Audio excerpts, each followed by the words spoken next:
بسم اللہ الرحمن الرحیم۔ دوستو،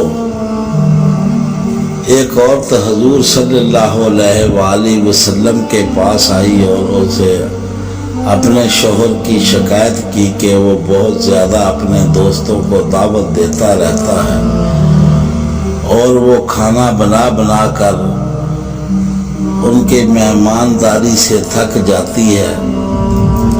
حضور صلی اللہ علیہ وآلہ وسلم نے کوئی جواب نہیں دیا اور وہ عورت واپس چلی گئی۔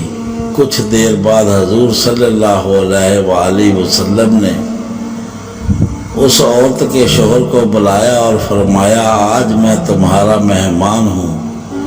وہ آدمی بہت خوش ہوا اور پھر جا کر اپنی بیوی کو بتایا کہ حضور صلی اللہ علیہ وآلہ وسلم آج ہمارے مہمان ہیں۔ اس کی بیوی بے حد خوش ہو گئی اور وقت لگا کر محنت سے ہر چیز تیار کرنے لگی۔ اپنے سب سے معزز مہمان حضور صلی اللہ علیہ وآلہ وسلم کے لیے ایک زبردست اور پرتکلف دعوت کے بعد حضور صلی اللہ علیہ وآلہ وسلم نے اس شخص سے کہا کہ اپنی بیوی سے کہنا کہ اس دروازے کو دیکھتی رہے جس سے میں جاؤں گا۔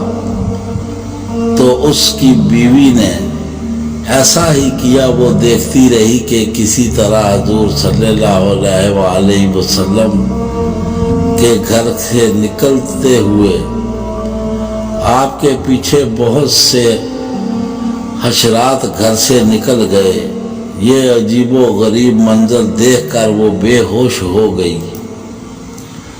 جب وہ حضور صلی اللہ علیہ وآلہ وسلم کے پاس آئی اور آپ صلی اللہ علیہ وآلہ وسلم نے فرمایا کہ یہ ہوتا ہے جب تمہارے گھر سے مہمان جاتا ہے تو اپنے ساتھ ہر طرح کے خطرات، مشکلات اور آزمائشیں گھر سے باہر لے جاتا ہے۔ جب گھر میں مہمان آتے جاتے رہتے ہیں تو اللہ گھر سے محبت کرتا ہے۔ ایسے گھر میں اللہ کی رحمت نازل ہوتی رہتی ہے۔ حضور صلی اللہ علیہ وآلہ وسلم نے فرمایا، جب اللہ کسی کا بھلا چاہتا ہے تو اسے نوازتا ہے۔ آپ صلی اللہ علیہ وآلہ وسلم کا فرمان ہے کہ مہمان اپنا نصیب لے کر آتا ہے اور جاتے ہوئے گھر والوں سے گناہ اپنے ساتھ لے جاتا ہے۔